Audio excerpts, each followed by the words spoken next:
Kani boss bilay pa ngayon ni man eh, duha. 200. Kuha na kanang tuyok na siya ng tuyok tahi. Oh. Boss pwede ko makahangyo niyo boss. Kanang pwede ka nang palibre na og tahi kay nang nag-vlog man ko niya. Makita na sa ko ang mga followers ba kay mari na patahi dire ako ang mga kaila ba. Sabi nga ni mo dire manahi ay para ikaw rin pangitaon. Prido. Prido lapini na ra ka dire imo area dare. Aron makakita ko ang mga followers ba ari na patahi nimo dire.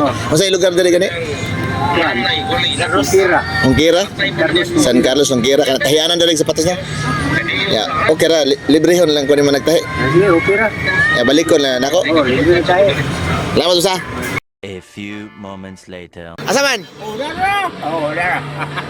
Ya libre ra ni. Oh, libre ra. Oh, salamat ha, salamat. Kasi nga sa imong kuan sa patahi sa. Prido lapinid ra. Predo, ari alas. Predo ha kay libre ra pero ayun yung libre ha po di ako aray libre kay i-vlog man ako.